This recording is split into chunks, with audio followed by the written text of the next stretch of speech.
Bien. ¿Me dicen si se visualiza lo que estoy presentando? Sí, se ve, profesor. Ya, ok.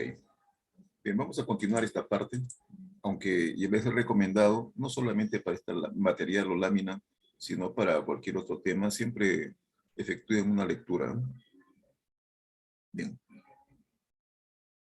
Habíamos visto el caso de la distribución de Poisson, ¿ya? Una vez más, reiterando lo indicado,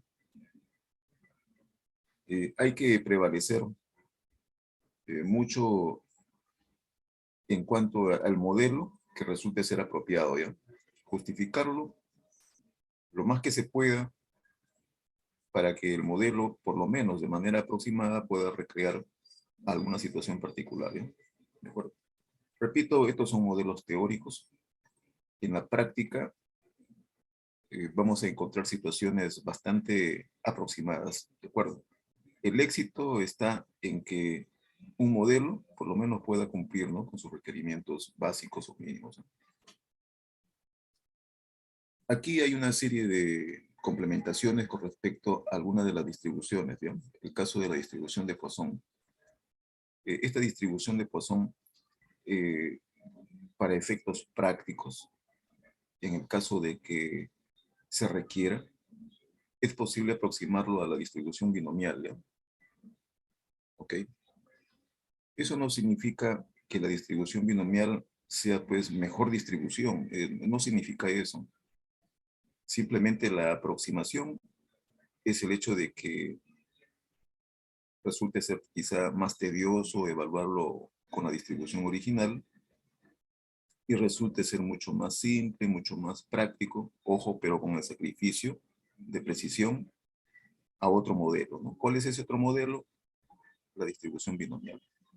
Hay que entender eso, ¿no? ¿De acuerdo?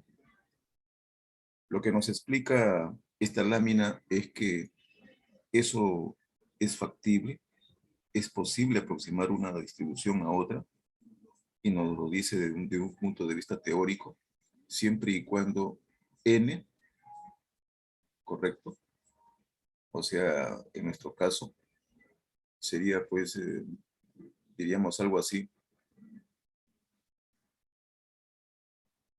como la distribución, el número de ensayos, que puede resultar ser grande, y eso nos facultaría para que pueda tener una equiparidad con la distribución de Poisson, ¿bien?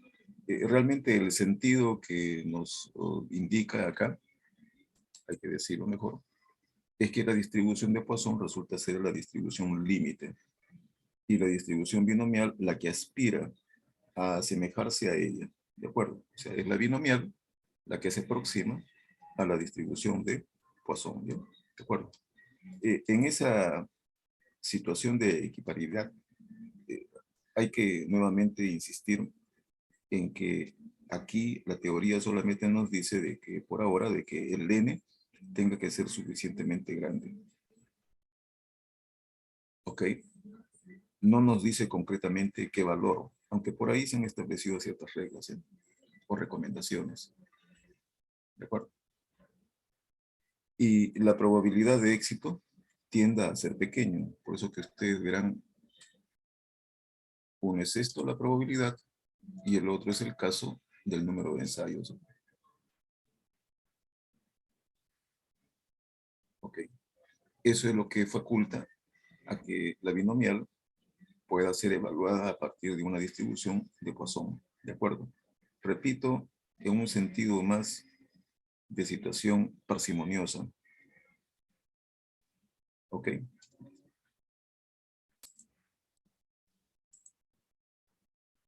En los textos se dan algunos alcances en cuanto a en qué situaciones podría hacerse esa aproximación. Pero recuérdese, estas son recomendaciones empíricas.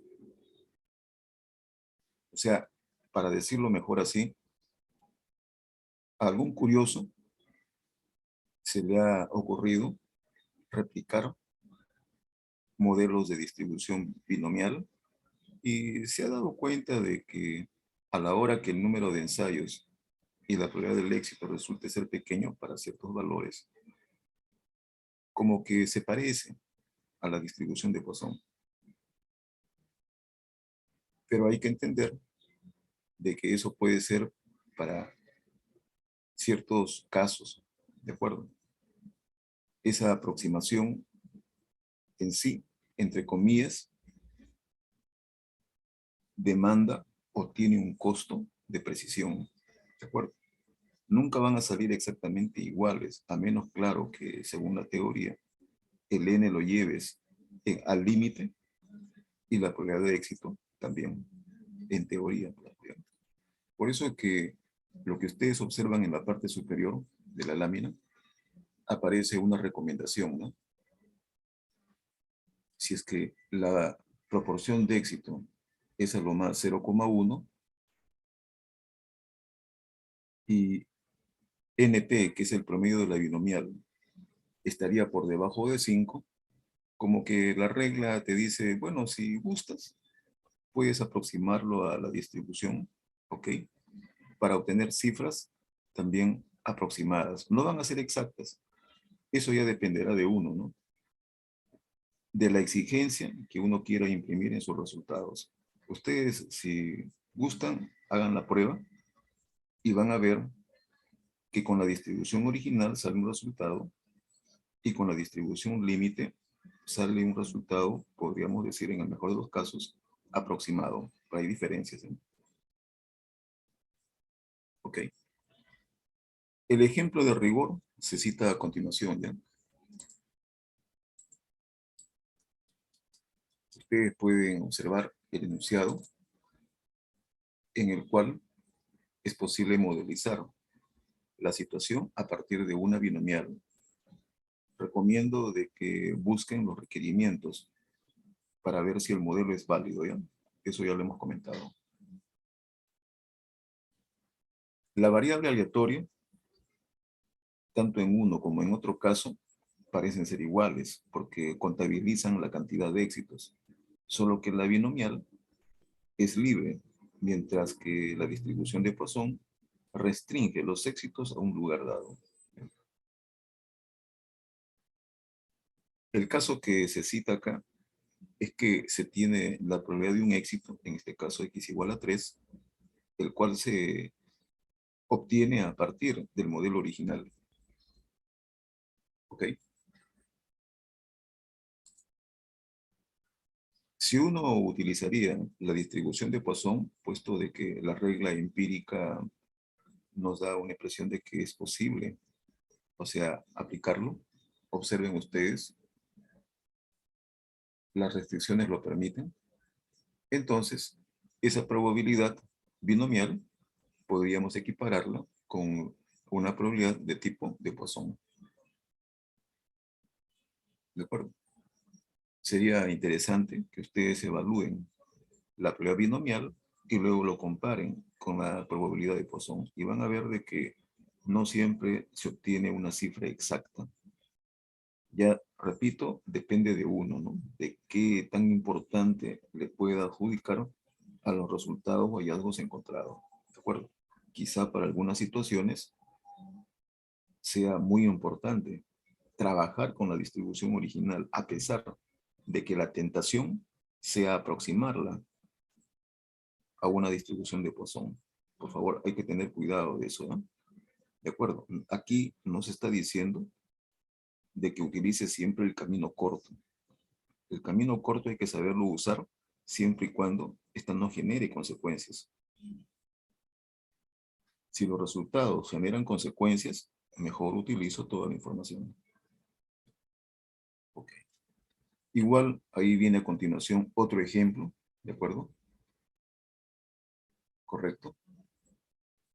Que nos ilustran, pues, que entre la distribución de Poisson y la distribución binomial hay como una especie de aproximación, ¿de acuerdo? Se los dejo eso para que ustedes puedan hacer una lectura, ¿no?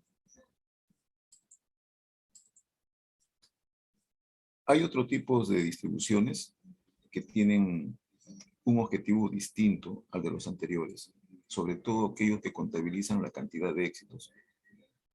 Hay otras distribuciones, como las que estamos viendo, que más bien su objetivo se enfoca en la cantidad de veces que se reproduce un experimento, se repite. Precisamente a estas distribuciones se les conoce a veces como fenómenos de tiempo de espera, no porque la variable tiempo tenga que ser medible o se la evalúe o cuantifique, sino el hecho de que tenemos que considerar esto, puesto de que el experimento se concibe bajo la idea de que esto puede ocurrir no solamente en unas cuantas veces, sino en un gran número de veces. La distribución binomial negativa, esa es una de ellas, ¿ya?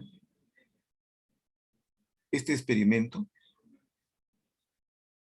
o sea, se enfoca no tanto de manera exacta como el caso de la binomial, pero sí con parte de ellos, ¿ya? Me explico.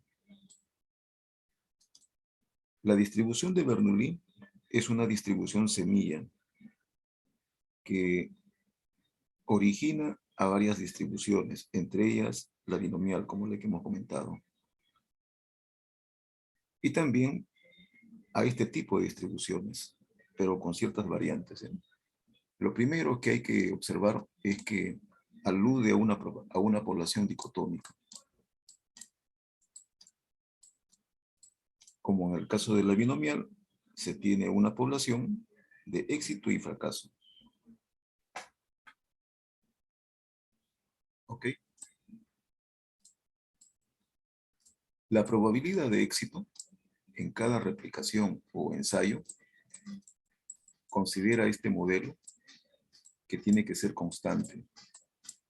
Es invariante. Esto no cambia. Si ustedes ven ese detalle, serían los mismos requerimientos que se comentaron en la distribución binomial. ¿Dónde está la diferencia? La diferencia está en que el n en la binomial es un n fijo, mientras que acá el n resulta ser variable aleatoria. Ahí cambia la cosa, ¿no? Otro punto más, por ejemplo, que coincidiría con el caso binomial, es que los éxitos o los ensayos o los fracasos que uno podría observar ocurren de manera independiente. La independencia es una característica de esta distribución, así como en el caso de la binomial. Okay.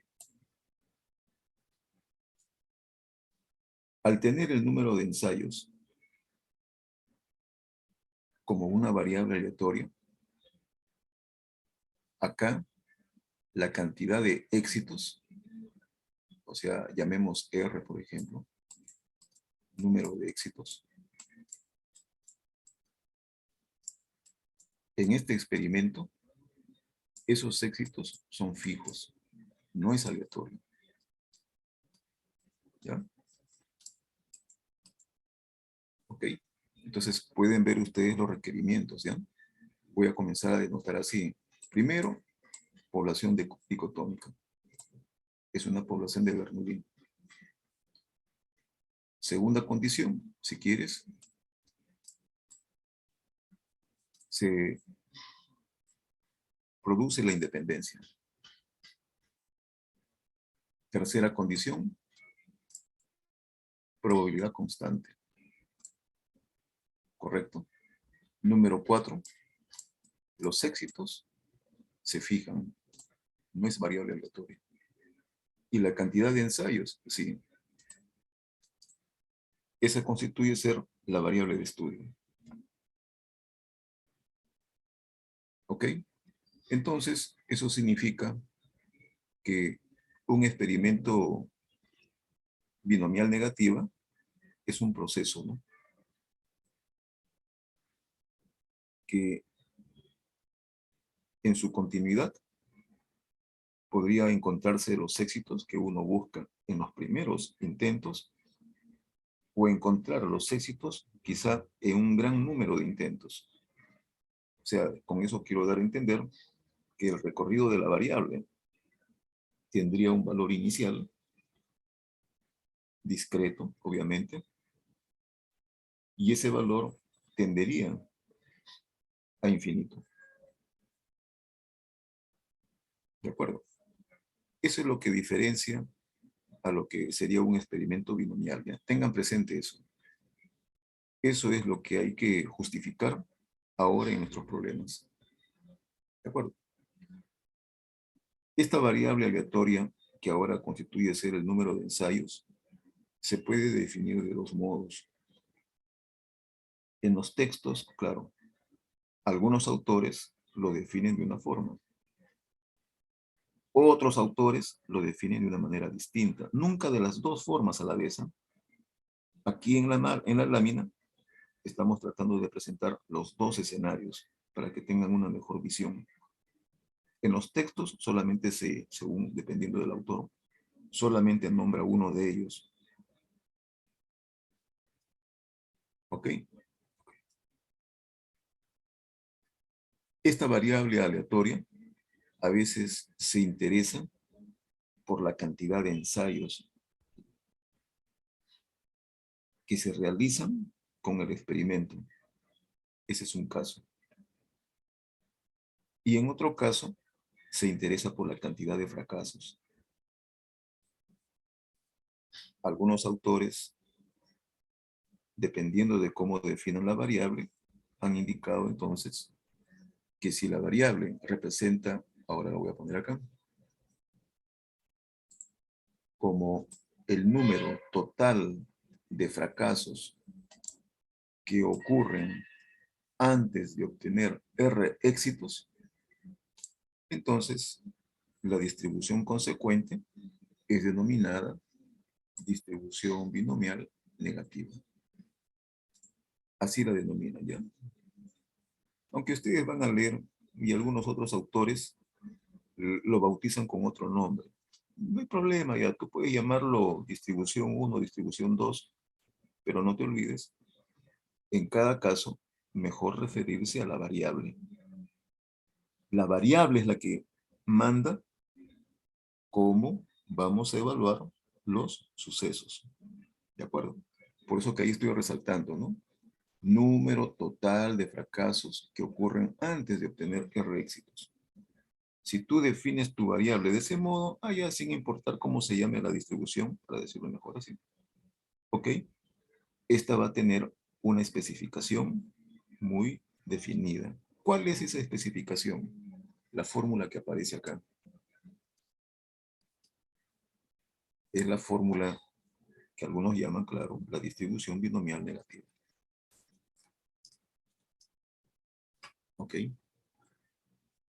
Esto va a quedar como un ejercicio, ¿ya? Pero es inmediato. ¿Cómo se construye esta distribución? Siempre que ustedes deseen construir una distribución de probabilidad de tipo discreto, no se olviden del espacio muestral. El espacio muestral es mandatorio. Si tú, por lo menos, tienes una idea plena de cómo es, no hay problema. La modelización es consecuente a ella. ¿Ok? Solamente para que se den cuenta, ¿ya? Voy a poner aquí una serie de éxitos. Obviamente, me conviene verlo así, por su fácil manejo para poder reducir la distribución. Y a continuación, los fracasos. No estoy diciendo que eso tenga que ocurrir necesariamente, ¿ya? No estoy diciendo eso. Esto podría representar quizá una de las tantas situaciones. ¿Ok? Pueden ver ahí que hay éxitos que ocurren al inicio, luego hay fracasos y luego el último es un éxito. De todos los casos que pueden haber, el último siempre va a tener que ser un éxito para que se trunque el experimento. La gran pregunta es, ¿y cómo ocurrirían los fracasos y los éxitos antes del A? ¿Interviene el orden? Obviamente, pues interviene el orden. Ahí hay un entrevero, entonces, entre todos ellos. Que cómo se puede cuantificar ese entrevero, eso está acá, ¿ven? Eso está acá. Ese es el coeficiente que ustedes ven ahí. ¿De acuerdo? Ese es un coeficiente binomial. Y de esa forma se cuantifica el número de formas en que se pueden disponer de esos objetos con un tipo de letra. ¿De acuerdo? Y se puede observar que en esa secuencia de letras hay éxitos y hay fracasos. La probabilidad de un éxito, correcto, es constante. Y dependiendo de la cantidad de éxitos, por ejemplo, si fueran R, entonces eso es P elevado a la R, lo que aparece a continuación. Y si hay fracasos, entonces, como ya hemos indicado, en este caso, la variable aleatoria es el número de fracasos. Entonces, los fracasos podría representar para nosotros el X. Y pueden ver ustedes el Q a la X que representa la probabilidad conjunta de todos esos fracasos. De esa forma se construye el modelo. La función indicadora que ven a continuación, que para nosotros ya hemos mencionado es el recorrido de la variable, indica entonces que la variable aleatoria puede partir de ningún éxito, o sea, en este caso, diríamos mejor de ningún fracaso, o sea, no ha habido fracasos, o puede haber habido uno, o puede haber habido dos o más. ¿Correcto? Eso representaría el recorrido de la variable.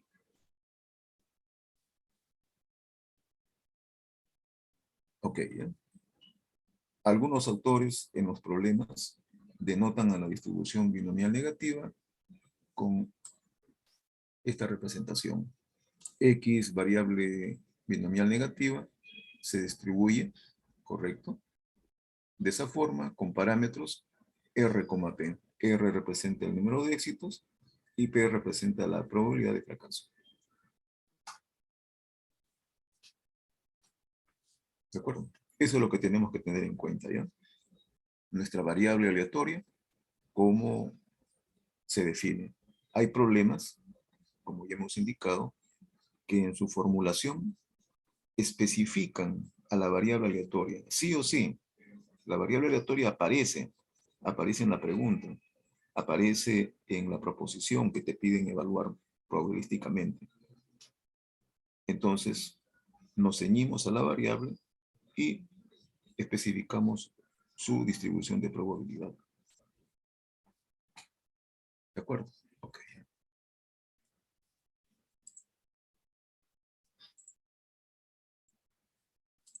Bien.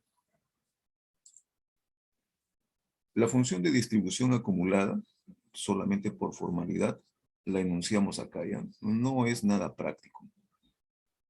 Eso sí, una función acumulada, no olviden, ofrece cuantificar probabilidades con la relación a lo más o menor igual.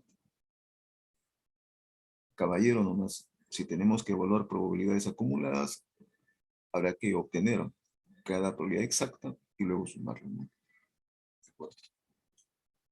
Ok, ¿ya? En la parte inferior, ustedes pueden ver una observación a manera de propiedad, ¿ya?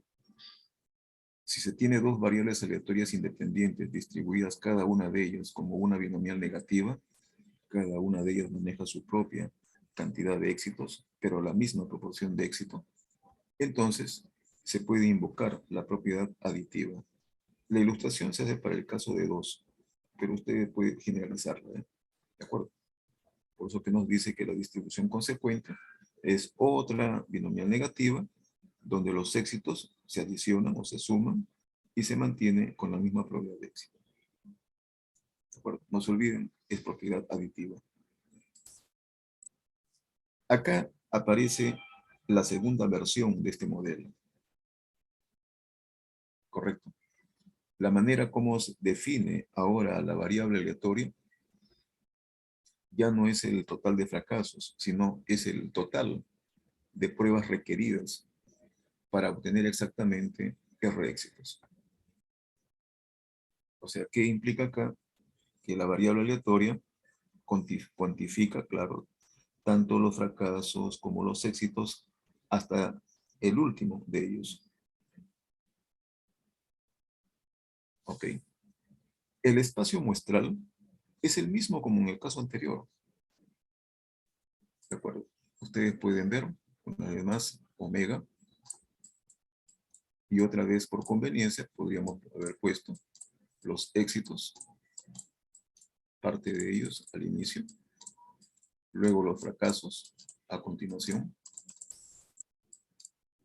y necesariamente el último en esa secuencia tiene que ser un éxito, etcétera. Ok, ahí está.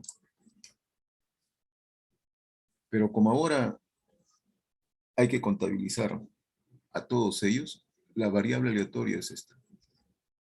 La variable aleatoria es X.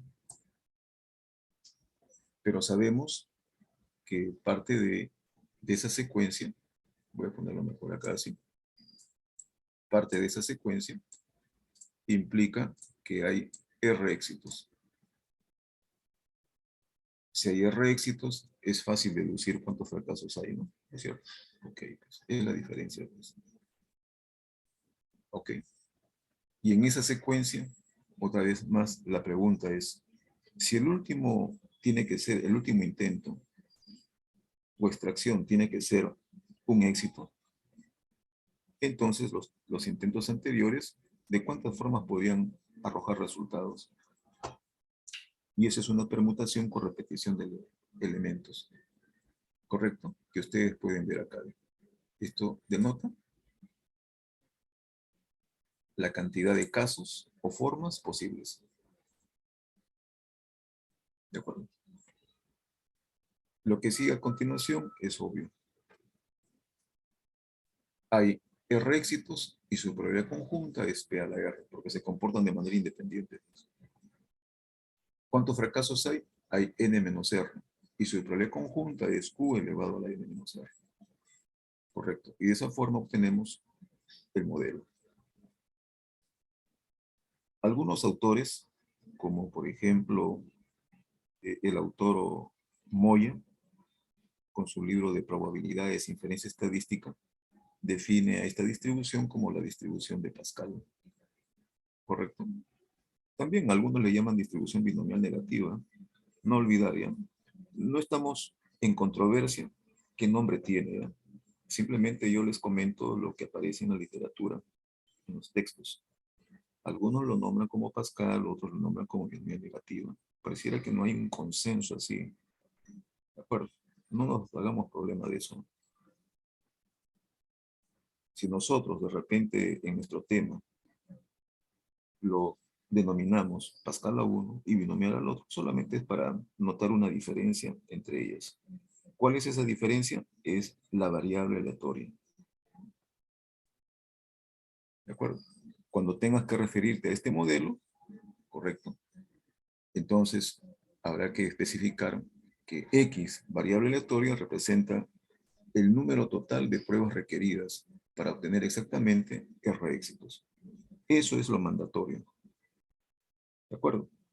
Y a partir de esa variable aleatoria, como lo has especificado, verificas todos los requerimientos y invocas el modelo. ¿Correcto? No. Entonces tenemos dos versiones. ¿De acuerdo? Primera versión y segunda versión. Respecto a las características, tanto de una como de otra versión, ustedes pueden ver en la parte inferior las características de la primera versión. ¿De acuerdo? Estas características, por ejemplo, en el caso de la esperanza matemática, depende tanto de la cantidad de éxitos como de la proporción de éxito y de fracaso. Pueden ver entonces que es R por Q sobre P. les hago un comentario. Para la segunda versión, a la que algunos autores llaman distribución de Pascal, ¿de acuerdo? El Q no aparece. Y se mantiene solamente R sobre P. Si gustan, pueden obtenerlo por definición. ¿De acuerdo? Y en el caso de la varianza para cualquier versión, ya sea la primera versión o ya sea la segunda versión, esta última que estamos comentando, la varianza es RQ sobre P cuadrado. Es muy importante que por lo menos tengamos esas referencias, porque en los temas que siguen y problemas también, vamos a necesitar manejar las características de esta distribución. Entonces, eso hay que tenerlo a la mano, ¿no? Okay. Acá hay algo muy delicado. ¿De acuerdo?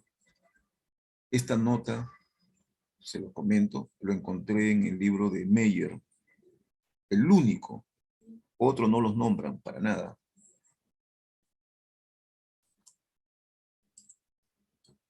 El libro de Meyer es Probabilidad y Aplicaciones Estadísticas, ¿ya?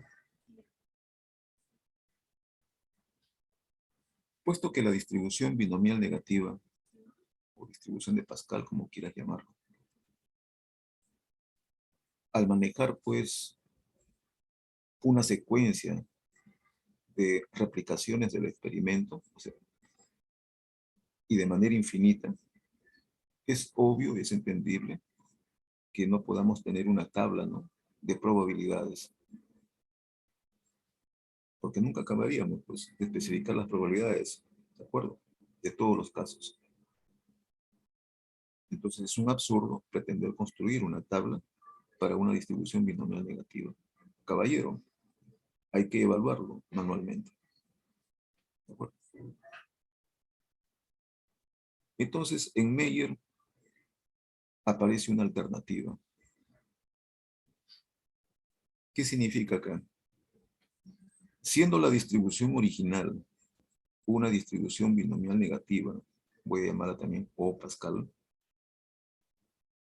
Meyer plantea que se le puede dar vuelta, para decirlo así, y tratar de reacomodar el escenario tratando de ver a ese fenómeno binomial negativa o Pascal, pero desde la perspectiva binomial. Por favor, entiéndase acá. Aquí tiene que ser claro, ya entiéndase. Por eso digo que es delicado. Los problemas se plantean como una binomial negativa o Pascal. Entonces, de esa perspectiva, la distribución primigenia, genuina, original, es una binomial negativa o Pascal. Que tú quieras evaluar una probabilidad de ese escenario, pero utilizando otros recursos, ¿correcto? Eso significa que solamente estás tratando de ver la forma de poder evaluar un suceso asociado a la binomial negativo Pascal, pero con una equivalencia. ¿De acuerdo? Ya no sería la distribución original, ¿no es cierto? Lo estamos viendo de otro modo. Aquí el autor lo lleva a la distribución binomial, que llamaremos positiva, ¿ya? O simplemente binomial, nada más. ¿De acuerdo? ¿Qué nos dice? Nos dice lo siguiente, ¿ya? Si ustedes tienen una distribución binomial negativa, donde X represente el número de fracasos hasta el késimo éxito, puedes llamarle K, puedes llamarle R, como gustes, ¿de acuerdo? Simbolizado a continuación como Bn, paréntesis, con argumentos K, P, ¿de acuerdo? Y si X, variable aleatoria, se especifica para un valor particular, un X pequeño, hay X fracasos y K éxitos, ¿correcto? Luego se ha realizado el experimento, y hay que entenderlo, como X más K veces, o sea, la función de los dos, ¿no? Ahora, si se define la variable aleatoria y como el número de éxitos en todas estas realizaciones, k más x, ¿de acuerdo? Se tendría entonces que esta última variable y es una binomial, donde el número de ensayos, ojo, aquí está el detalle, x más k la estás considerando como fijo. Recuerda que en la binomial negativa Pascal es variable aleatoria. Acá es fijo. O sea, simplemente implica una situación muy particular, ¿no? No es el modelo, ¿te das cuenta? No es el modelo original. Es un caso particular. Y con la misma probabilidad de éxito, ¿ya? Entonces, ¿cuál es el vínculo y la relación? Que la podemos encontrar acá.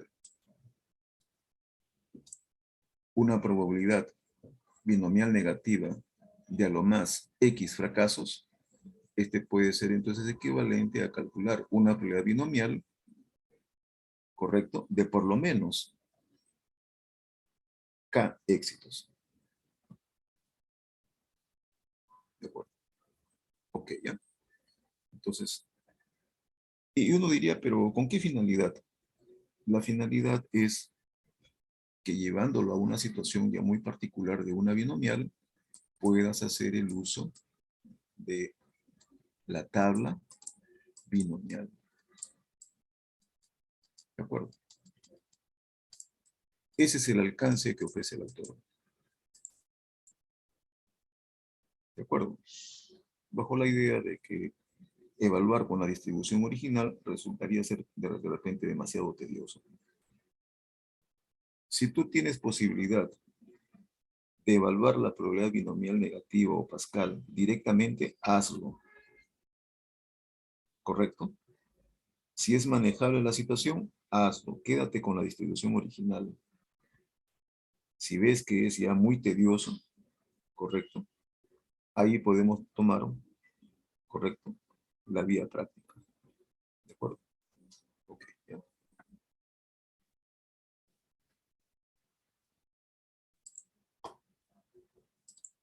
Muy bien. El ejemplo que sigue es un ejemplo tomado del libro de Moya. ¿De acuerdo? Para efectos de ilustración, ¿ya?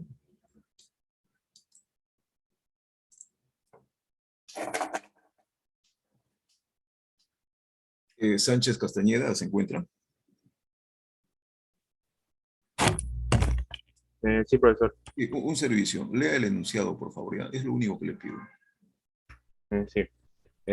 Cierta dieta con poco yodo produce un ensanchamiento de la glándula tiroides en un 60% de los animales de una población grande.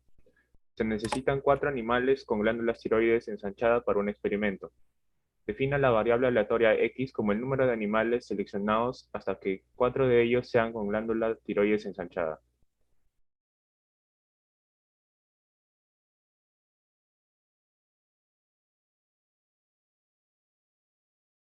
Ok, gracias.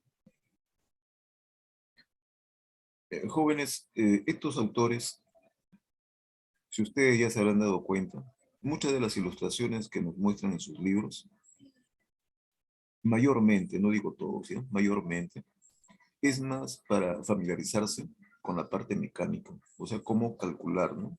Cómo aplicar la fórmula y cómo operar. Uno que otro, bueno, te da más información. Recuerda que este es un tema que corresponde a la parte modelativa. Mucho tiene que ver el modelo, correcto. Si el modelo es el más apropiado, es el correcto, obviamente entonces los resultados son confiables, ¿no? Tienen representación, ¿de acuerdo? A ver, Pacheco de la Cruz se encuentra. Presente, Bueno, profesor. ya, ok. Jóvenes, para todos, hoy voy a tomar nota de su participación, ¿ya? Hoy día sí tengo que subir ya las notas de su segunda práctica. Y veo que en su segunda práctica están en una situación preocupante. ¿De acuerdo? Entonces, hoy día, si participan exitosamente, voy a considerarles algo, ¿de acuerdo? Algunos puntos. Ojo, esos puntos a veces son muy decisivos, al final de cuentas. Entonces, le pido ahora a su compañero, correcto, que haga lo siguiente, ¿ya? Vamos a tratar de ver si este problema cumple los requerimientos de un experimento, llámese binomial negativa o Pascal. Por ahora queremos sentar las bases para luego invocar el modelo, ¿no? Ok. Sin orden, ¿de acuerdo? Especifiquemos una de las condiciones. Ok. A ver, tiene la palabra el joven.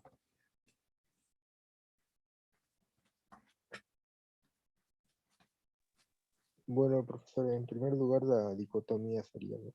Si podría hablar un poquito más alto, joven. La dicotomía, profesor. No, no lo escucho muy bien.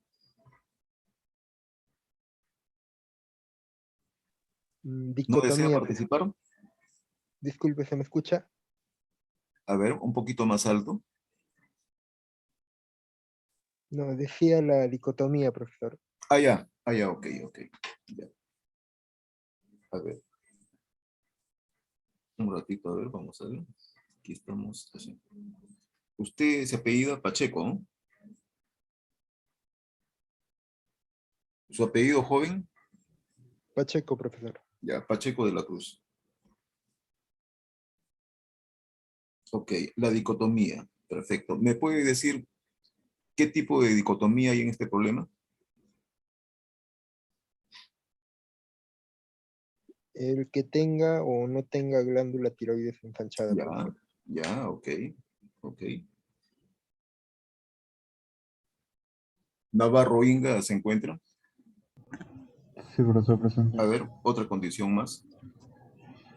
Eh, que son probabilidades independientes. Ya. ¿Probabilidades o ensayos independientes? Ensayos, ensayos. Ya, ensayos independientes. ¿De quién con quién o quién contra quiénes?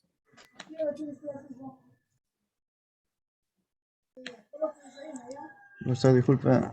Ya. Podría cambiar por otro que puede ser probabilidades constantes. La probabilidad es constante, que diga, del Ya, ensachamiento de glándula, que es el 0.6. ya. ¿Y por qué tendría que ser constante? ¿Por qué no puede variar eso? Porque si variaría no se cumpliría una distribución, por así decirlo. No se preocupe de la distribución. Justifique el P. ¿Por qué tendría que ser constante? De repente digo, para que entienda, ¿ya? Yo quiero de repente aplicar una binomial nada más. Quiero aplicar una Bernoulli. Quiero aplicar otro modelo. No quiero aplicar binomial negativa. ¿Correcto? Ujú. Entonces, yo justificaría lo que usted está diciendo, ¿eh? Que para poder aplicar un modelo tiene que ser constante, pero la pregunta es, ¿por qué tendría que ser constante? Sin importar el modelo.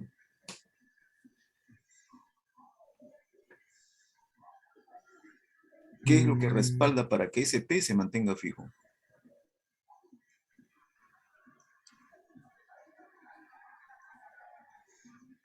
Ok, siga pensando, joven. A ver, Mejía Urbina. Sí, profesor, presente. A ver, Mejía, tiene la palabra. ¿Sobre la misma pregunta o...? La misma pregunta. ¿Por qué P tiene que ser constante? ¿Quién dice que lo es? En la parte que dice que es una población grande? Ya, a ver, ¿qué involucra tener una población grande? mm, que no, las probabilidades no van a variar mucho a la hora de, por ejemplo, de ser Ya, condicionales. ya.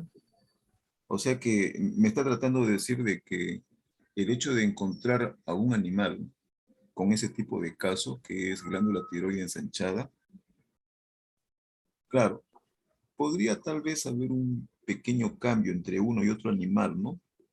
Pero tratándose de una población sumamente grande, como que esta se mantendría constante para todos ellos. ¿Eso es lo que quiere decir? Sí, sí, profesor. Ya. Ojo, el comentario que acabo de hacer simplemente es para hacerlo, para asociar este tipo de situación, algo así como cuando uno tiene en una urna esferitas de un color y de otro color, ¿correcto? Pero más allá de eso, fíjense, ya desde el punto de vista quizá, por ejemplo, para un biólogo,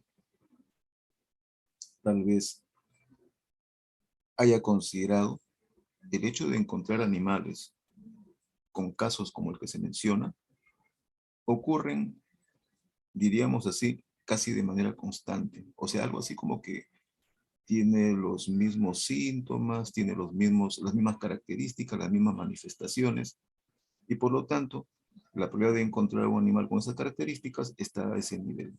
Pero lo que acabo de mencionar es que tiene que haber algunas razones, ¿no? Que avalen, que justifiquen que esa probabilidad se mantenga constante. ¿De acuerdo? Ok, ya. Gracias.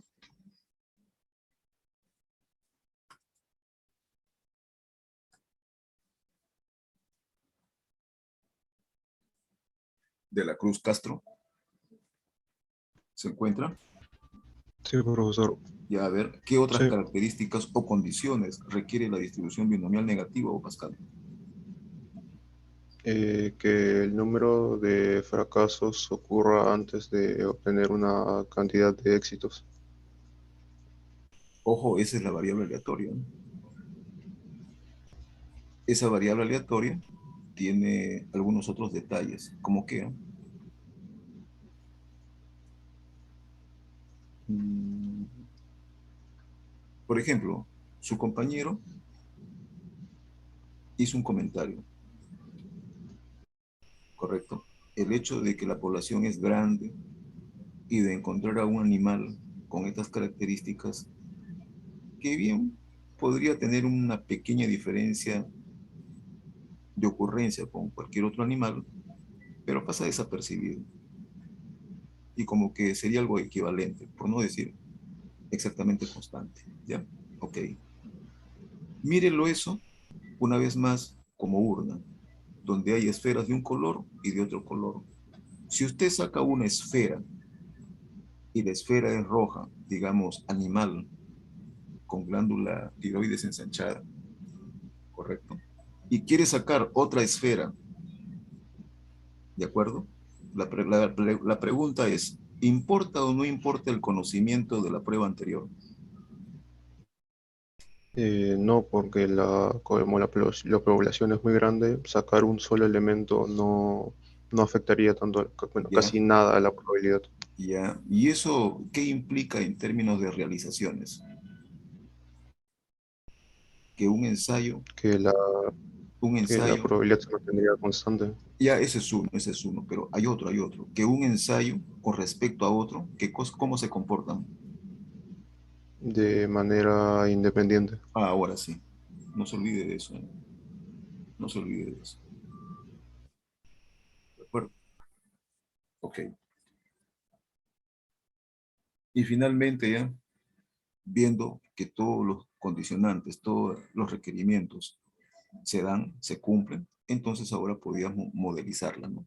Ya sea como número total de intentos, correcto, hasta encontrar todos los éxitos, o también número total de fracasos, hasta encontrar antes del último éxito. ¿De acuerdo?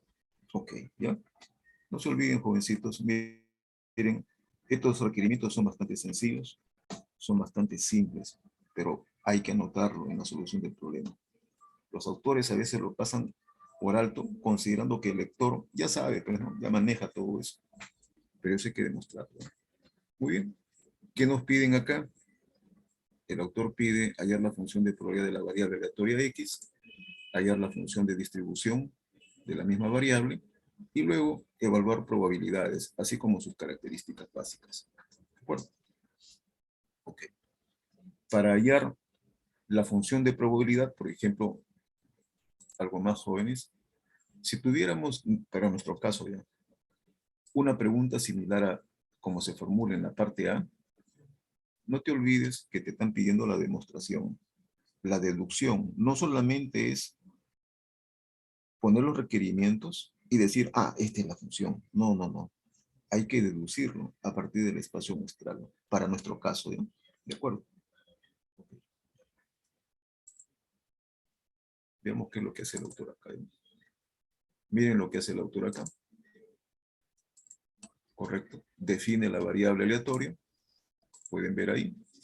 Número de animales seleccionados hasta que 4 de ellos, correcto, cumplan las condiciones de glándula tiroides ensanchada, el recorrido de la variable, que podría haber encontrado los 4 casos en los 4 primeros intentos, o de repente en los 5, en los 6 primeros intentos, etc. La probabilidad de éxito, 0,6, 0,4, y R, que es la cantidad de éxitos. ¿Correcto? Ok. Ustedes verán que el autor acá no pone los requerimientos. ¿De acuerdo? Por ejemplo, alguien que se esté iniciando acá, si solamente ve esta solución, uno diría, ah, ya, solamente entonces viendo la variable, nada más que la variable, cómo se define, ah, ya, entonces el modelo es una binomial. Y verás que detrás de todo eso todavía hay otros condicionantes. ¿Correcto? Correcto. El autor presume entonces que el lector ya sabe, ¿no? Repito, eso hay que plasmarlo, ¿no?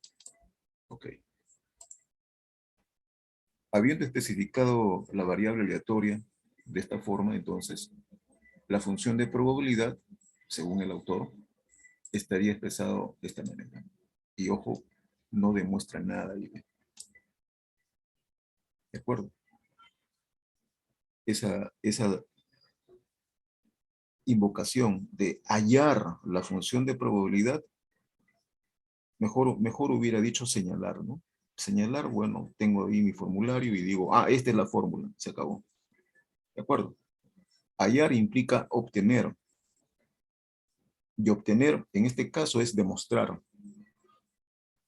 Y hay que deducir la función de probabilidad, justificando cómo es que sale esa formulación. ¿Ok? Ok. Repito, en nuestro caso, si nos pidieran eso, hay que demostrarlo. Si no te dicen eso, ya, normal, normal, invoca tu fórmula y lo aplicas. Ok. Al pie pueden ver ustedes ahora la función acumulada. Aquí hay algo interesante que es el autor, ¿ya? Hay algo muy interesante. Cuando uno define una función acumulada, miren, el argumento que aparece entre paréntesis se supone que es el valor hasta donde yo voy a acumular probabilidades. ¿Ok? En el caso de una distribución discreta, ¿de acuerdo? Nosotros hemos sugerido que los valores que uno vaya a evaluar, bueno, tengan que pertenecer al recorrido de la variable, ¿no? Si es discreta, tiene que ser alguno de ellos, ¿no? Y si es continua, obviamente, algún valor del dominio de la función, ¿no? Aquí el autor quiere ser mucho más general. Él considera que la función acumulada de una variable aleatoria hasta cierto valor, ese cierto valor como argumento puede ser cualquier valor, un valor real. En teoría lo mantiene de esa forma, pero para el caso discreto, para evitar confusión, utiliza el máximo entero. Noten ese detalle. ¿De acuerdo? Y de esa forma evalúa las probabilidades. ¿Sí?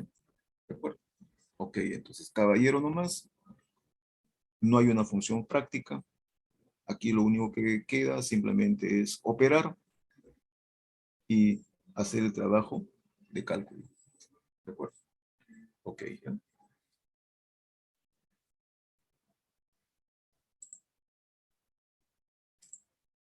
En cuanto a la probabilidad, fíjense, ¿qué es lo que hace el autor? Acá deja como ejercicio al lector. Propone la formulación, de acuerdo con el modelo, claro, planteado, y deja al lector para que lo culmine. Igual para el otro caso, ¿no? La probabilidad de que X sea mayor que 5. Yo les recomiendo culminen eso, ¿no? Por eso hice esta observación. Hay que concluir. No dejarlo indicado. Pueden haber sorpresas, ¿ya? Si uno lo deja indicado.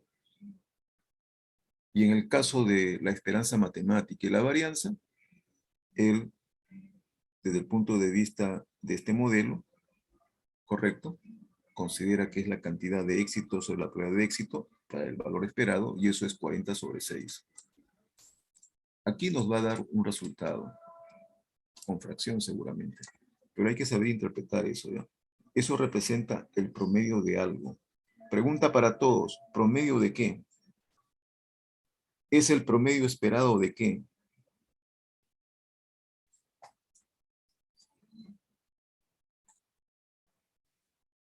Casanova Dávila se encuentra. A ver.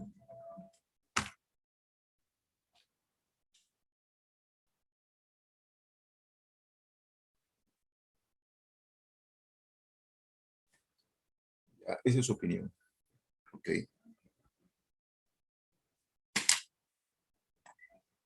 Alvarado Osorio. Presente, profesor. A ver. ¿Qué significa 40/6? Que es un promedio de las probabilidades, ¿Puede repetirlo, joven? que es, digamos, el promedio esperado de las Ya. probabilidades que hay, ¿Promedio esperado de qué?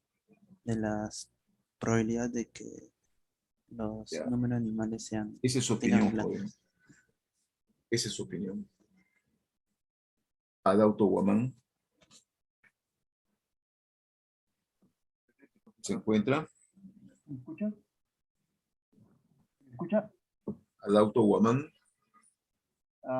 Presente, Adauto presente. ¿Puede hablar un poquito más alto?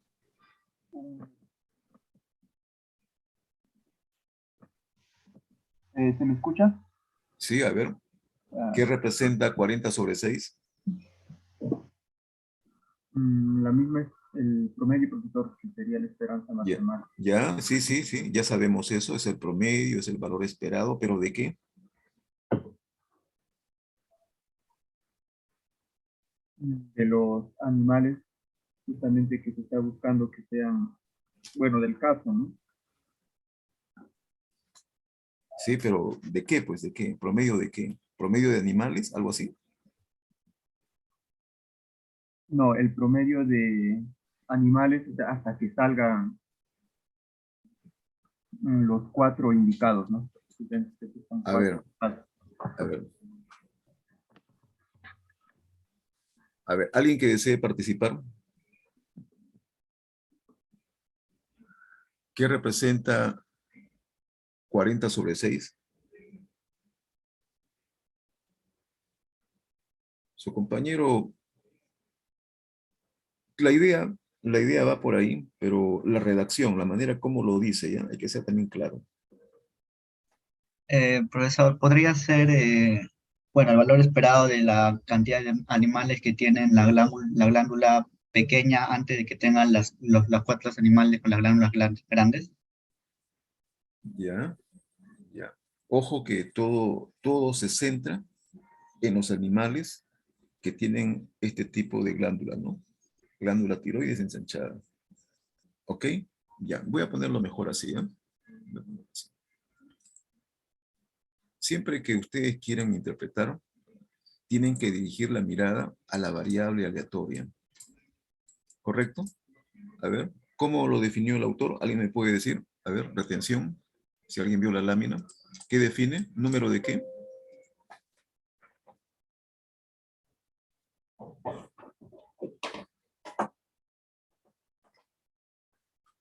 Número de animales que son inspeccionados, ¿correcto?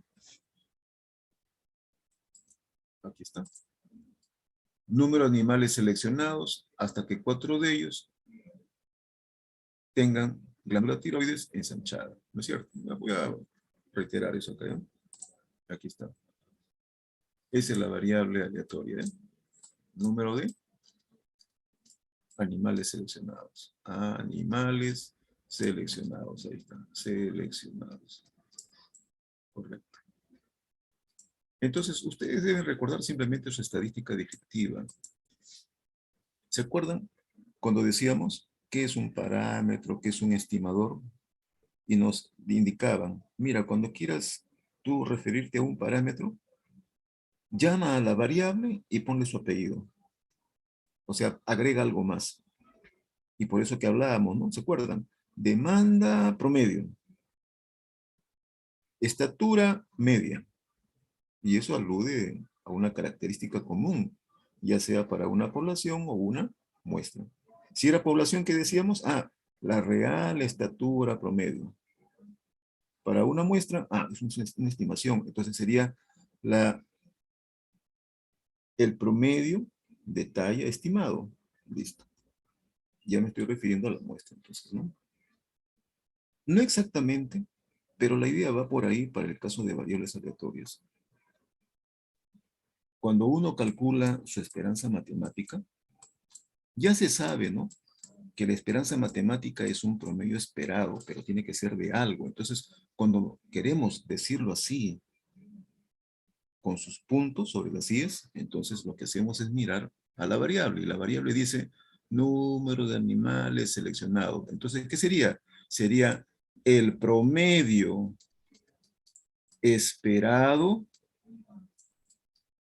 de animales seleccionados. Eso es lo que tendríamos que decir respecto a ese valor. Si salió aquí 6 puntos y picos, lo que fuere, entonces recuerden, es un valor teórico nada más, ¿ya? Y eso representaría la cantidad de selecciones que tendría que hacer para haber encontrado qué cosa, a esos 4 animales, ¿de acuerdo? Con la glándula tiroides ensanchada. O sea, R igual a 4. ¿De acuerdo? Entonces, no hay ningún problema con esto. Igual para el caso de la varianza. Recuerda que la varianza también es una esperanza matemática. ¿Pero qué cosa? Es una esperanza matemática de desviaciones. Es la desviación promedio. Es la dispersión. Si le sacas la raíz cuadrada, lo puedes expresar en unidades originales, ¿no? Si gustas, puedes también utilizar unidades cuadráticas, como quieras. ¿De acuerdo? Ok, ¿ya? Perfecto. A ver entonces, con esas indicaciones. Burga Peralta, ¿se encuentra? Sí, profesor. A ver, por favor, interprete la varianza. En ese caso, la varianza sería cómo estarían de separados los valores que podríamos conseguir antes de sacar 4 vacas con la glándula inflamada. ¿Qué tan dispersos están? En caso de que hubiésemos realizado infinitos ensayos. Ya, a ver. Campos Taipe, ¿se encuentra? Sí, profesor. Ya, le voy a pedir, por favor, si entendió lo que dijo su compañero Burga. Sí, sí lo entendí. Sí. ¿Se dejó entender? Bueno, no mucho, solo le puedo entender que era como una separación, ¿no? Una dispersión, algo así. Ya, a ver entonces, ¿cuál sería su comentario? En ese caso, la varianza sería, el problema es la reacción, ¿no?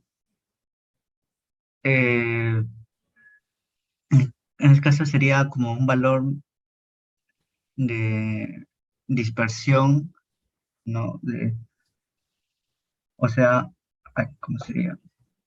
En ese caso serían los... A ver, ya. No se preocupe, no se tense, va a haber otra oportunidad, ya. Tranquilo nomás, tranquilo. A ver, una vez más, todos, por favor, ¿ya? Se entendió eso de valor esperado, ¿no? Ya sabemos que E de X representa valor esperado, promedio esperado, perfecto. Ya sabemos que sigma cuadrado o B de X representa la varianza, Sí, sabemos. Es la dispersión esperada. ¿Ve? Se parece un poco, ¿no? A la manera como lo decimos en el caso de la media, ¿no? Media esperada, dispersión esperada. Bacán. ¿Se entiende? Pero ahora hay que decir de qué, pues, de qué. Y uno mira a la variable aleatoria. ¿La variable aleatoria qué cosa define? En forma breve, número de animales seleccionados. En el caso del promedio, ¿qué habíamos dicho? Es el promedio esperado de animales seleccionados para encontrar 4 de ellos con la glándula tiroides ensanchada. Perfecto, ahí está. Esa es mi interpretación. Bacán, entonces, ¿ya?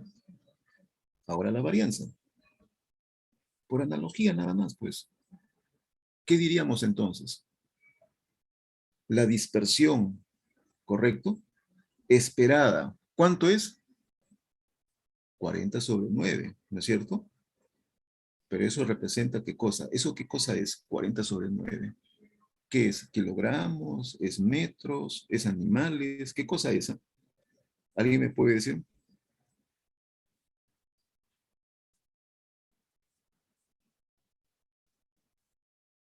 Número de animales, claro. Son animales al cuadrado, ¿no? Si les traigo la raíz cuadrada, bueno, es más manejable, ¿no? Pero ya estamos diciendo, ¿ve? Es la dispersión esperada, promedio, ¿correcto? Será pues raíz de 40/9 animales seleccionados. ¿De acuerdo? ¿Para qué? Para encontrar 4 animales de ellos, obviamente, con la glándula ensanchada, con la glándula tiroides ensanchada. ¿De acuerdo? Ok, ¿ya? Entonces es un tenor muy similar. ¿De acuerdo? Que quieras expresarlo como unidades cuadráticas, no hay problema, o si quieres expresarlo como unidades simples. Pero representa la dispersión promedio esperada. ¿Ya? Ok. ¿Se entendió? Espero que sí. No nos limitemos solamente a calcular, ¿ya? Démosle alguna interpretación. No se olviden, mañana más tarde en su ejercicio profesional, lo que vamos a pedir es información, que nos digan, ¿no? ¿Qué cosa es, qué representa? ¿De acuerdo? Acá hay un caso particular, ¿ya? Para que lo vean amigable esta distribución, solamente lo voy a comentar así. La binomial negativa es un modelo generalizado. La distribución geométrica es un caso particular. Nada más. La distribución geométrica en una binomial negativa o distribución de Pascal solamente es R igual a 1 y se acabó el asunto. Y uno diría, pero ¿y por qué todavía los autores la describen como una distribución más? Es que también tiene una propiedad muy interesante.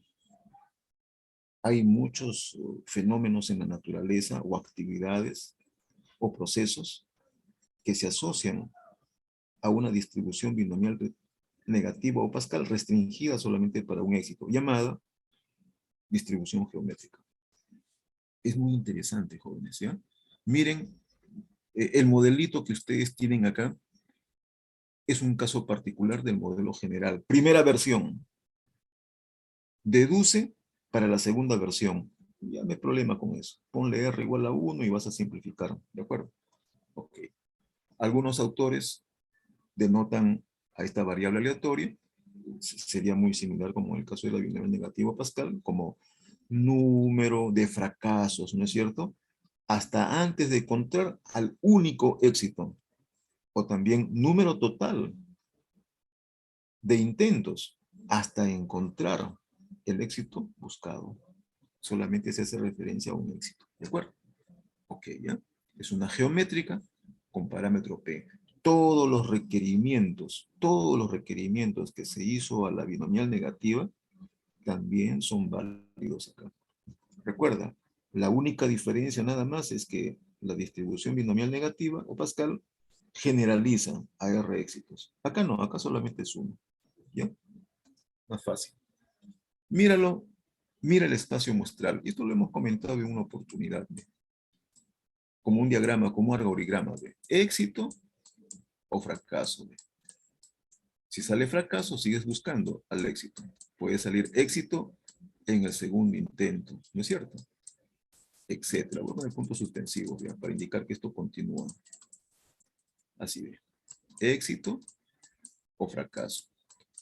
Y en cada secuencia se maneja siempre la misma probabilidad de éxito, así como también la misma probabilidad de fracaso.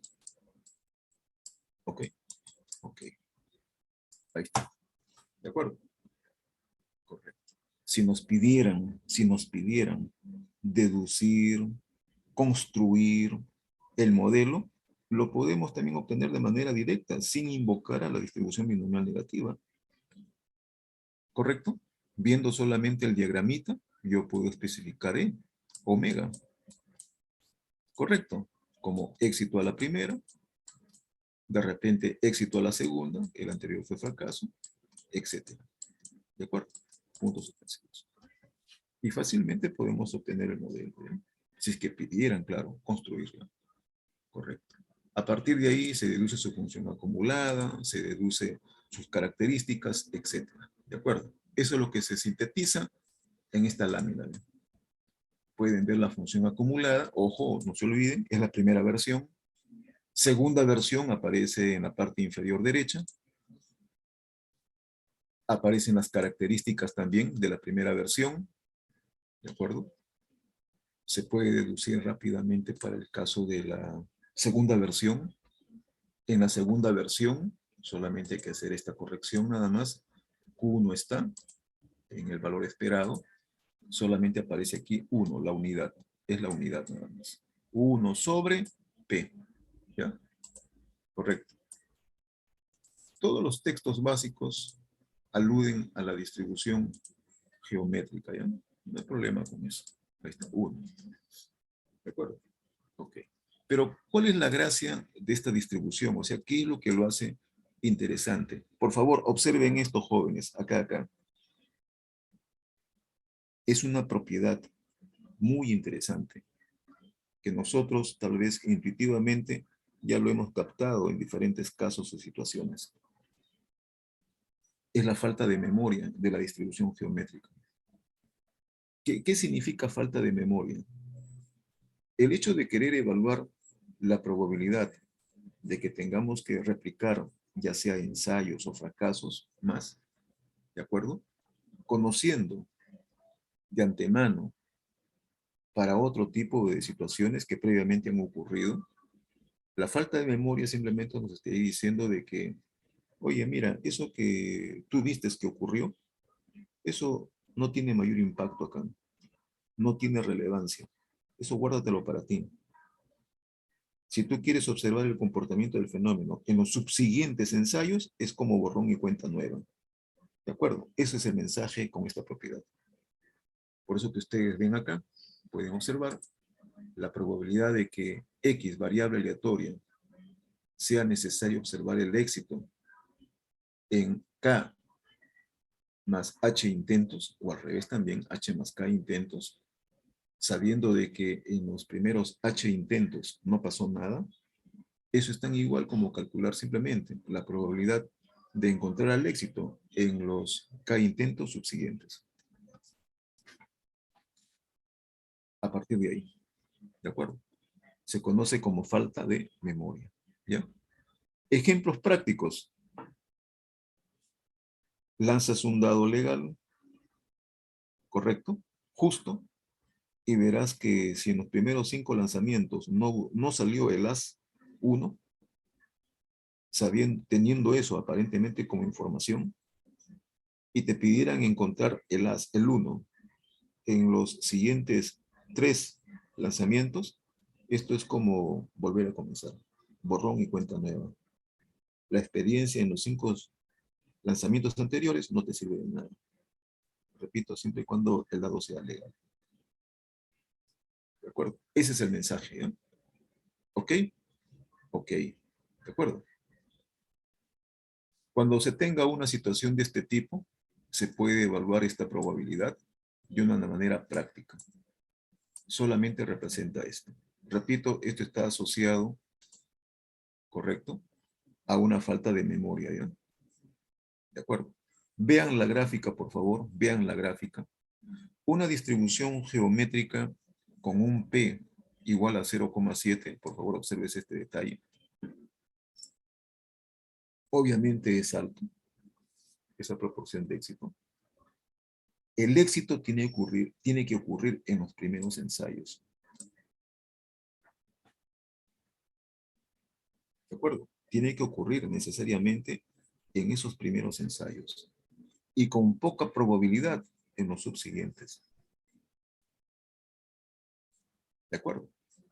Okay. Esto pareciera que no tiene mayor trascendencia, pero sí lo tiene en el fondo. Ustedes seguramente que han oído nombrar o quizá hayan visto o quizá hayan participado en los famosos juegos de azar.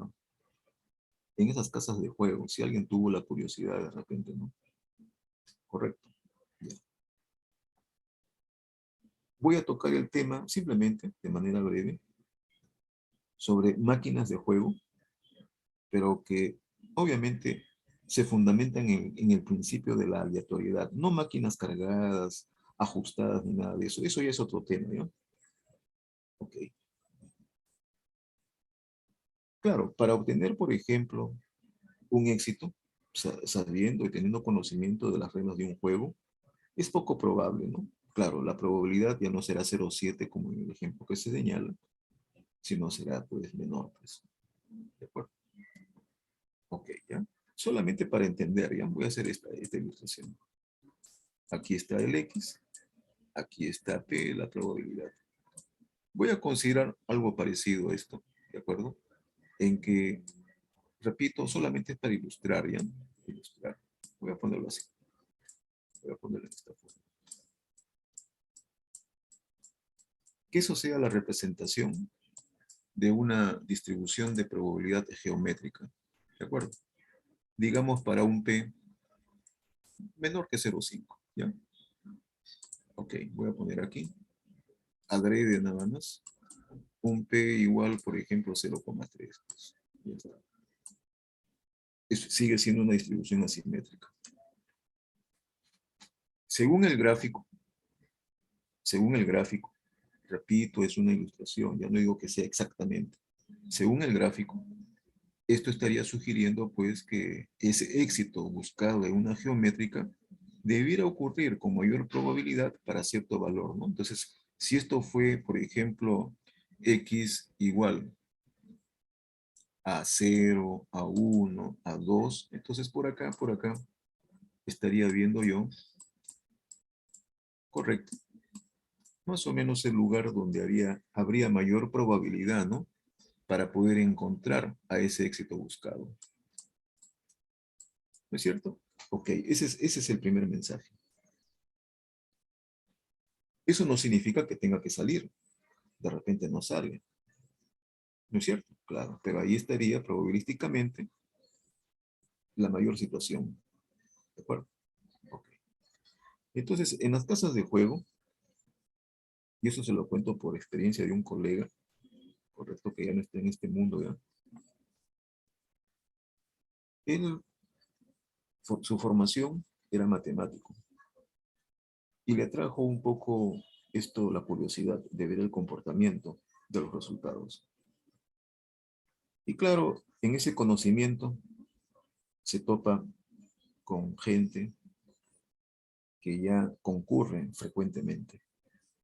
O sea, prácticamente que conocía ya a las personas que concurrían diariamente. Y hay personas así, que corren diariamente, ¿no? Son clientes. Y veía que estas personas no interactuaban de manera directa, sino se ponían a observar. O sea, él observaba a los observadores. Entonces le llamó la atención, ¿no? ¿Por qué no juegan? ¿No? Correcto, ¿por qué se ponen a observar? Y esos observadores en primer plano lo que hacían era observar gente común y corriente que simplemente por curiosidad entra y juega nada más. No les importa ganar o perder. Para ellos es un momento de diversión y punto. Correcto. Y estaban detrás de ellos. Entonces, si una persona común y corriente entraba y no salía premio, Era ahí cuando el matemático observaba que esas segundas personas eran las que ocupaban la máquina. Y se dio cuenta, o sea, la sorpresa fue que comenzó a observar que cuando entraban en segunda instancia, su probabilidad de ganar era más alta que de participar por primera vez en la máquina. Ahí hay un caso curioso. Repito. Una vez más, el gráfico, ¿ya? El gráfico dice que hay más probabilidad de encontrar el éxito en esa zona, aquí, en esta zona, el éxito. Entonces, si no sale, claro, el gráfico dice que hay poca probabilidad para los otros casos. La pregunta que uno se haría acá, y eso es lo que se hizo el matemático, fue, se sabe que las probabilidades son constantes, ¿no? Del éxito. El éxito no varía, o sea, está aludiendo a que la máquina es una máquina legal, solamente actúa por principio de aleatoriedad, del azar. Pero si el éxito no sale, habiendo jugado, ¿correcto? Eso significa entonces que el éxito tendría que producirse después de esos intentos. ¿Se dan cuenta? Él vio que esto se producía, y no por azar, sino que sistemáticamente. Y por eso que esos jugadores que iban, estaban detrás de alguna persona, simplemente que entraba a jugar por diversión. Sabiendo que la máquina no daba éxito en los primeros, llamemos así, N intentos, era mucho más probable que el éxito salga en la siguiente. Pregunta para todos. ¿Tiene alguna justificación probabilística de esta observación? ¿Sí o no?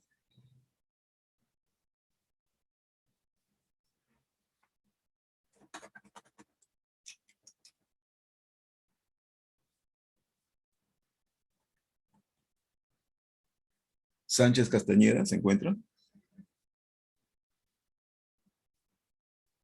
Sánchez Castañeda, ¿se encuentra?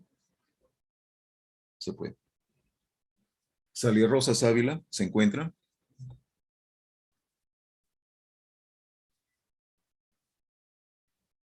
No está. Sí, profesor, Pacheco, ¿me escuchan? ya, Profesor, Sally Rosas. Ya. ¿Su opinión, joven? respecto a lo que dijo de su amigo del casino, Sí, a ver.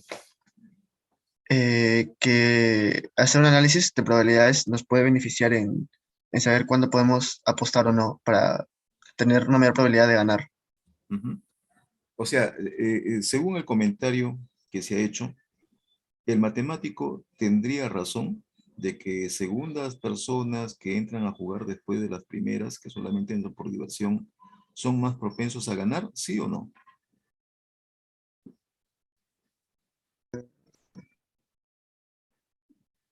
Creo que no, porque si lo tomamos como una distribución geométrica, no importaría las veces de fracasos anteriores. Ya, claro, eso es lo que nos dice la teoría, claro, eso es lo que nos dice la teoría. ¿Ya? Ok, es su opinión, ¿no? Navarro Inga. Navarro Inga. No está, se fue. Pacheco de la Cruz.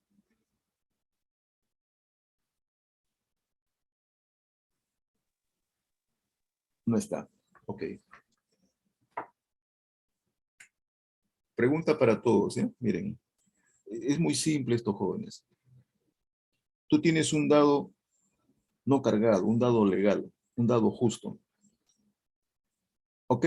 Ok, la vas a lanzar siempre sobre la misma superficie. ¿De acuerdo? Ok.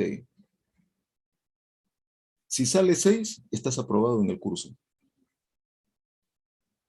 ¿De acuerdo? Ah, pero te voy a dar ciertas oportunidades. Te voy a dar 5 oportunidades de lanzar el dado. Si dentro de esas 5 oportunidades, a la primera, claro, si sale 6, apruebas. ¿Ok? Ok. No hago más especificaciones. Listo.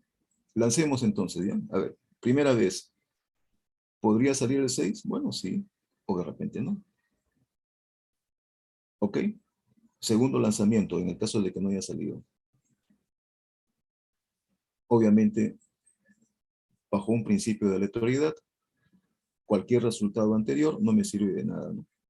Claro, ahí está el mensaje, ¿no? Falta de memoria. No me sirve de nada. Ok.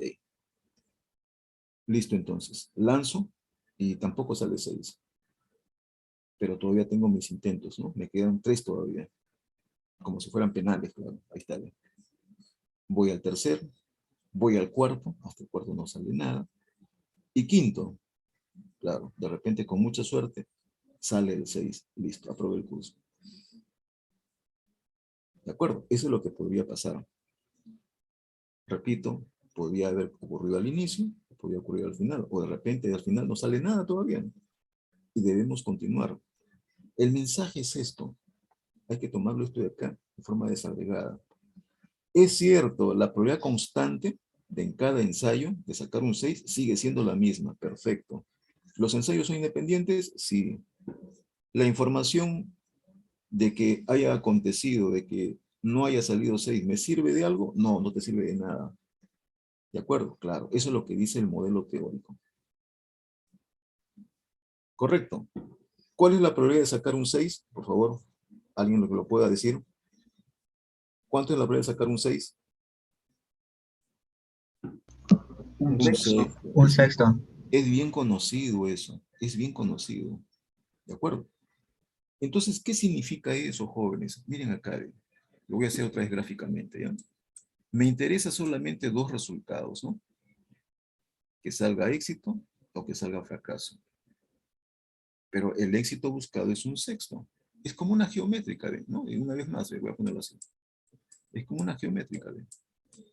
Claro, si tu probabilidad es alta, puede salir al comienzo.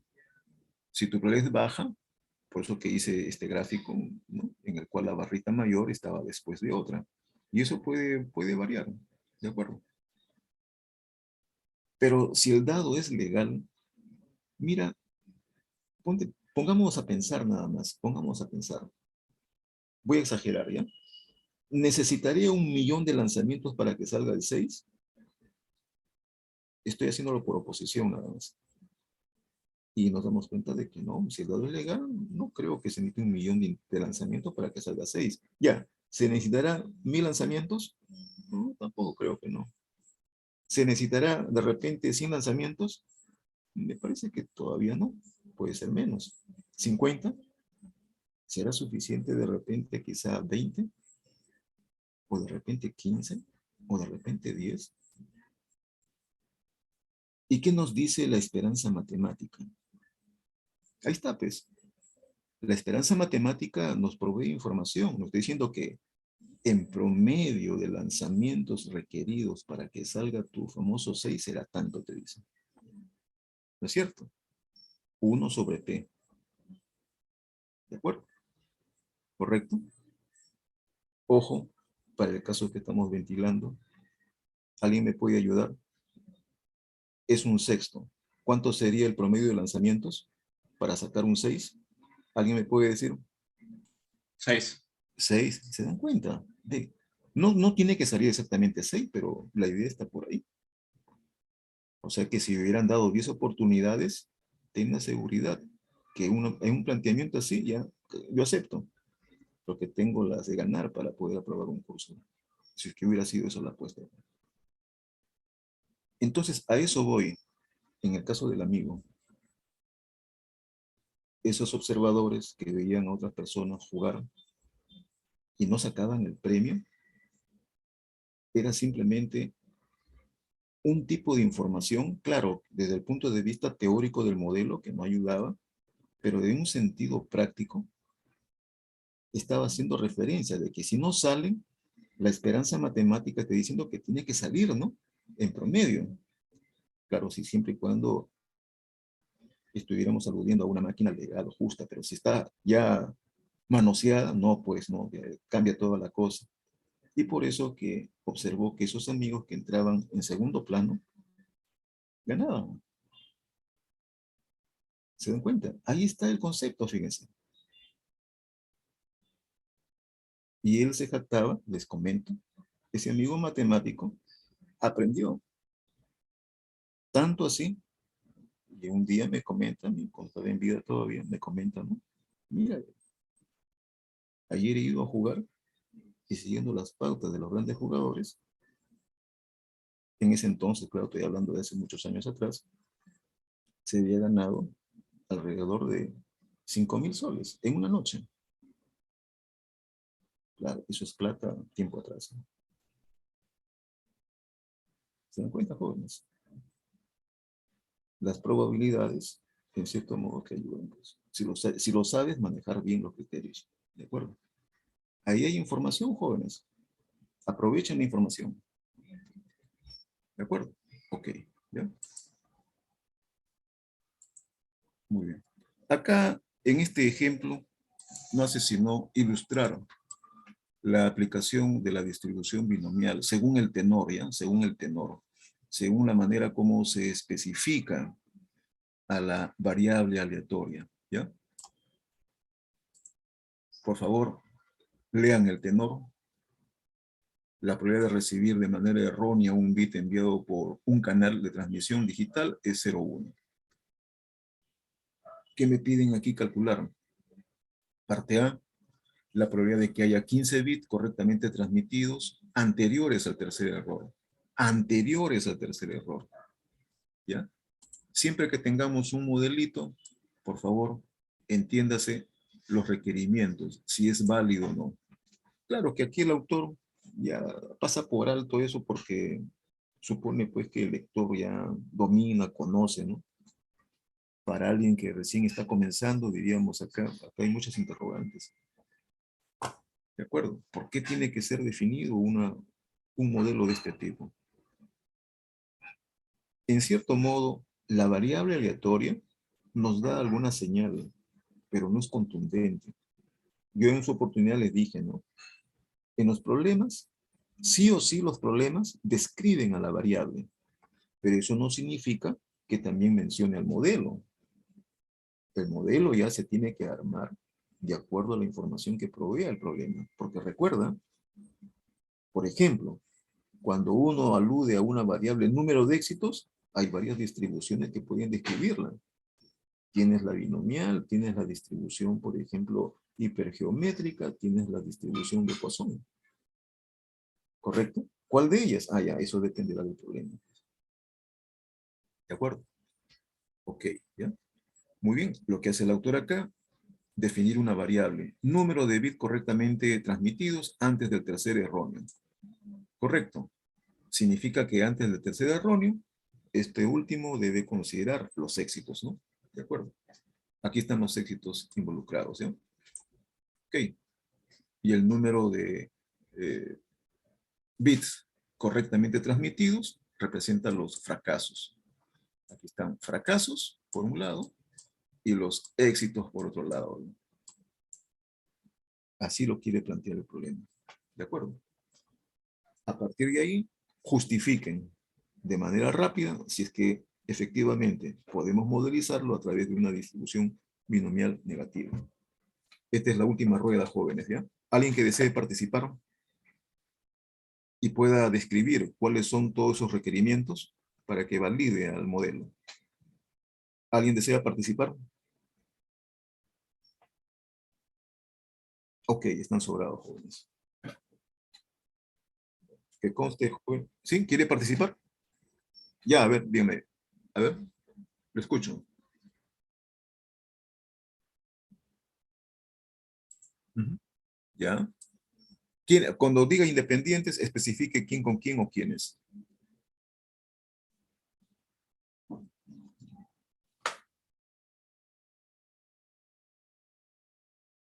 ¿Ya? ¿Qué más? ¿Qué más? ¿Ya? A ver, ¿y por qué sería constante?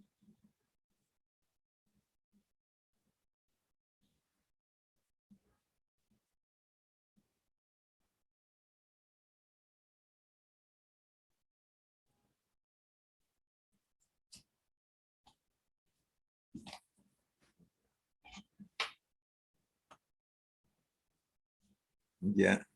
Oh, ya, gracias, joven. Suficiente con eso, suficiente con eso. Le voy a considerar, ¿ya? Pero ahí hay una cosa que hay que aclarar. ¿Usted cómo se apellida, joven? Casanova, ¿no? Casanova Dávila, ya, ok. Ya listo. Miren, eso de las bolitas, eso de las esferitas, calza muy bien cuando el experimento hable o señale o especifique a la cantidad de casos. Ahí cae perfectamente eso de las bolitas. Como que tiene un gran número, como que la probabilidad, si bien es cierto, puede variar, pero no de manera importante, y la probabilidad se considera aproximadamente constante igual. Ahí puede calzar. Cuando se refiera, yo lo digo así, criollamente, vulgarmente o burdamente, al montón. Pero este no es el caso. Este no es el caso. Y uno dirá, pero entonces, ya. Esto es tan igual como los procesos de manufactura. En los procesos de manufactura se sobreentiende que cuando uno calibra las máquinas, lo hace tal para que cada unidad producida, obviamente, tenga las mismas especificaciones que otra, ¿no? Claro. Ese es el proceso de manufactura, ¿ves? Tienes especificaciones y como si fuera un molde, toda la materia prima va a ese molde para que tenga las mismas características. Y así sucesivamente. ¿Correcto? Entonces, ¿qué es lo que hace que ese producto manufacturado, su probabilidad de que al final de cuentas sea catalogado como un producto bueno? ¿Qué es lo que lo mantiene para que su probabilidad se mantenga constante? Y tendríamos que remitirnos al molde, a las especificaciones de fabricación, siempre y cuando el proceso esté bajo control. Miren que aquí ya no hay esferitas, ¿eh? Ya no hay esferitas, ¿ven? Es el proceso de manufactura el que condiciona a que la probabilidad de un artículo sea bueno, obviamente, se mantenga constante. Acá es igual. ¿Qué es lo que estás tú aquí transmitiendo? Y lo que está transmitiendo tiene que estar siempre bajo las mismas condiciones. Cambias eso, cambias todo. Pero en ese ir y venir, para decirlo así, de bit, pueden ocurrir, ¿no? Algunas interferencias, pues. Ya no es problema de quién, ya no es problema del proceso en sí, ¿no? La señal se emite, pero ya cuando esta viaja, ahí pueden ocurrir las pequeñas distorsiones, ¿no es cierto? ¿De acuerdo? Por eso que su probabilidad en ese aspecto, correcto, se la considera como un proceso y como tal consideramos que es constante. ¿De acuerdo? ¿Se entendió esa parte, jóvenes? Espero que sí, ¿eh? Ok. Muy bien. Completen ustedes ahí los requerimientos y van a ver entonces que el modelo que resulta ser aplicable acá es el modelo binomial negativa, ¿ya? Ok, pueden verlo ahí. Está formulado y ya especificado con los valores que queremos evaluar. No se olviden, esto hay que calcularlo. ¿De acuerdo? Ok. Parte B, la probabilidad de que haya como mucho, o sea, lo más, 4 transmisiones correctas anteriores al tercer error. Significa que esto no cambia, sigue siendo el mismo. Pueden ver una probabilidad de suma aditiva de probabilidades simples. A lo más, cuando mucho. ¿Correcto? Ok. Aquí, este ejemplo se trazó una vez más bajo el enfoque del autor, ¿no? Que consideraba de que calcular probabilidades que pueden resultar ser tediosas, esta no, se puede calcular directamente. Pero a manera de ilustración, le daba vuelta y lo asociaba a la distribución binomial. Calcular la probabilidad de que x sea algo más 4 puede ser binomialmente también evaluable calculando la probabilidad de que una variable y por lo menos tenga 3 o más éxitos. Correcto. Y ahora sí, con estas características de la binomial, puedo ingresar a la tabla binomial y calcular la probabilidad de manera directa. Eso es lo práctico. Pero por favor, tienen que diferenciar, ¿ya? El problema acá se plantea desde un punto de vista, ¿correcto? Como una binomial negativa. ¿De acuerdo? Entonces, no olvidar que esta propuesta que hace el autor es ya con un propósito más de evaluación, de cuantificación de lo que están pidiendo. El modelo binomial acá, para representar el experimento, no encaja. ¿De acuerdo? Correcto. Entonces, eso es lo que hay que darnos cuenta, ¿ya? Una cosa es el modelo original y otra es el enfoque alternativo, viéndolo ya desde otra perspectiva. ¿De acuerdo? Si eso no entendiste, entonces la pregunta sería acá, Y, ¿qué variable aleatoria define? ¿Correcto? Y compara esa variable aleatoria con la variable aleatoria X. Ya nos damos cuenta que no son exactamente iguales.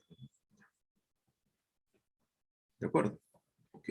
Y finalmente la parte C, el número medio de transmisiones correctas hasta antes de que se presente el primer error. ¿De acuerdo? Automáticamente eso nos lleva a una variable geométrica, ¿de acuerdo? Correcto, en el cual la probabilidad de éxito es 0,1. Invocamos el valor esperado y nos está diciendo entonces que en promedio la cantidad de bits correctamente transmitido, correcto, o sea, en promedio, antes de encontrar el primer bit erróneo, eso será entonces 9 bits transmitidos correctamente, en promedio. Ese es el promedio esperado. ¿De acuerdo? Ok, ¿ya? Bien. Finalmente acá queda otro modelo que con esto ya cerramos el grupo de distribuciones discretas, ¿sí? Es el caso multinomial. ¿De acuerdo? La binomial solamente menciona la dicotomía. La multinomial habla más bien ya de categorías polinomiales, o sea, más de 2 categorías. ¿Que cómo se obtiene? Ustedes pueden ver ahí la distribución, el modelo, el cual maneja una serie de parámetros, ¿sí? Este modelo tiene como parámetros el número de ensayos, porque también se puede replicar. Y también como número de parámetros, la cantidad de probabilidades de éxito que se mantiene, que va desde P sub 1 hasta P sub K. Esta distribución es una distribución el cual refiere a una población que es estratificable en varios grupos. Primer grupo, segundo grupo, puntos suspensivos, K-ésimo grupo. ¿De acuerdo? Y en cada grupo se presentan, obviamente, los casos que aluden a cada uno de ellos. Y de ahí se extrae. ¿De acuerdo? O también se replica. Voy a poner acá a manera de ensayo, ¿sí? Esto es el N. Entonces, el N, teóricamente, puede contener éxitos del primer grupo, éxitos del segundo grupo, puntos suspensivos, éxitos del K-ésimo grupo. Las probabilidades en cada uno de ellos es P sub 1, P sub 2, hasta P sub K. Esas probabilidades se mantienen constantes. Repito, se parece a una binomial, pero donde hay ahora más de 2 casos. Ya no solamente hay una sola probabilidad de éxito, sino hay más. ¿Bien? ¿De acuerdo? ¿Los ensayos son independientes? Sí, siguen siendo independientes. ¿Hay alguna restricción con respecto a los estratos? Sí.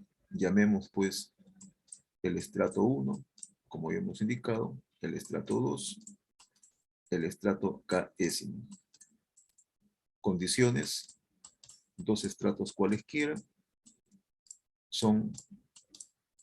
no se traslapan. ¿De acuerdo? Son excluyentes.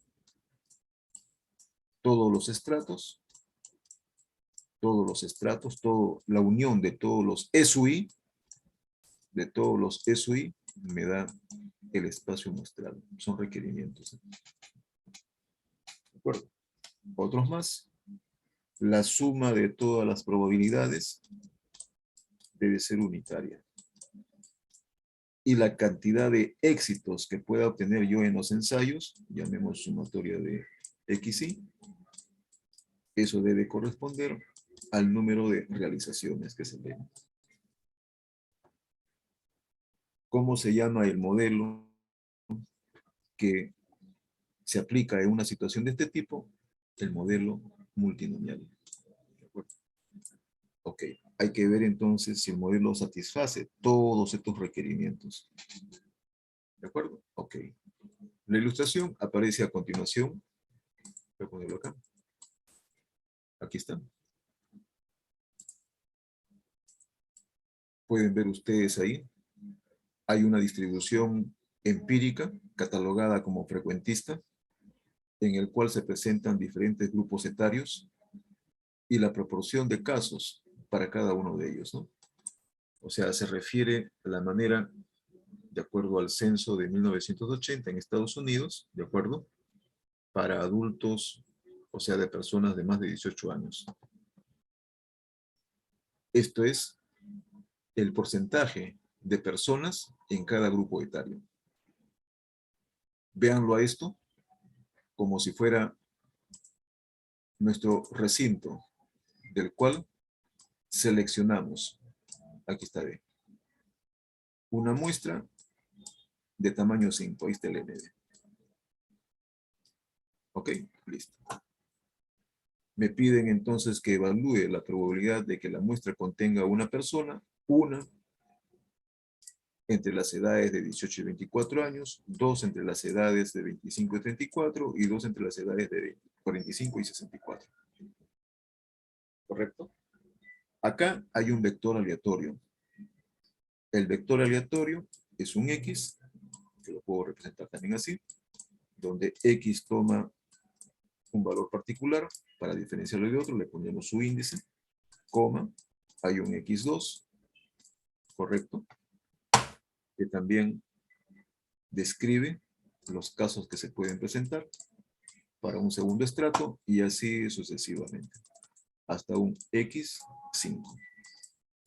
Se trata de un vector aleatorio, ¿no? Ok. Ahí está. ¿De acuerdo? El hecho de que el grupo etario 18 y 24 presente a una persona, ese sería el primer grupo. Entonces aquí X1 va a valer 1.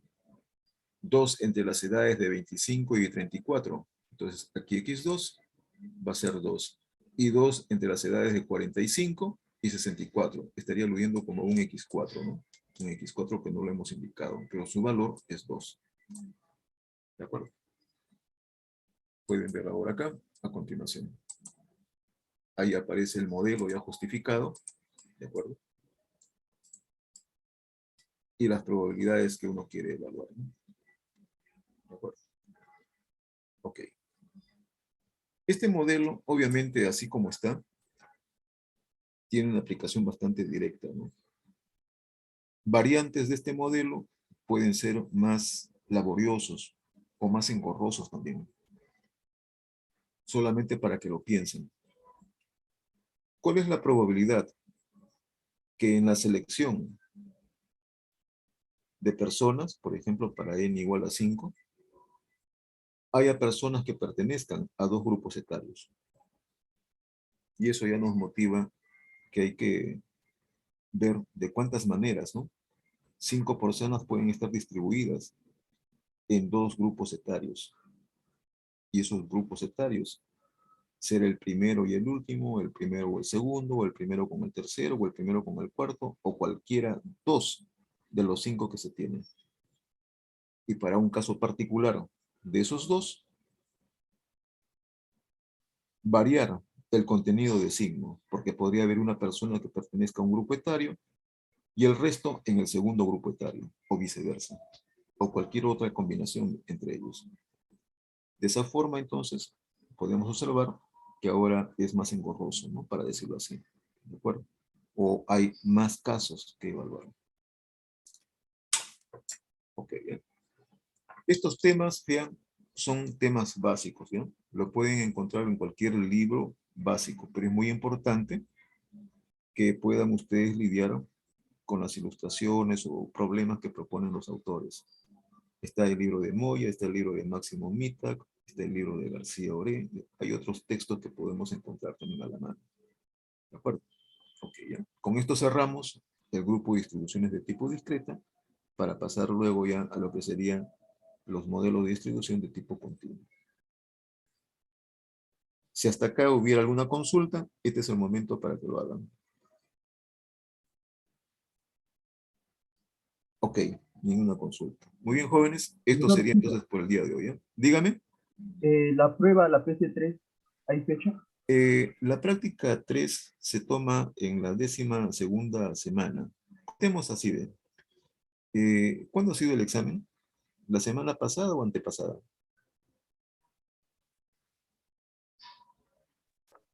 ¿Cuándo se ha tomado el parcial? La octava semana, si mal no recuerdo. La semana antepasada. Sí, la antesemana. Ya, ok, entonces contamos así, ¿eh? Después de la semana del parcial, contamos primera, segunda, tercera, y en la cuarta semana, que es la 12ª, se toma la tercera práctica. Pero no está de más referirnos también al cronograma, ¿ya? ¿Correcto? Para poder corroborar. ¿De acuerdo? Entonces, la siguiente semana tenemos que abordar los modelos de distribución de tipo continuo. Allá, los temas para la tercera práctica sería, pues, parte de lo que es variable aleatoria, ¿correcto? Y distribuciones de probabilidades. ¿De acuerdo? Tanto el caso discreto como el caso continuo, para que vayan avanzando, ¿ya? Ok, jóvenes. Gracias por su atención. Profesor, dígame. ¿puedo hacerle una consulta? Dígame. Tenía una duda con respecto a lo que usted dijo sobre su amigo, el matemático y la distribución geométrica. Ya, dígame.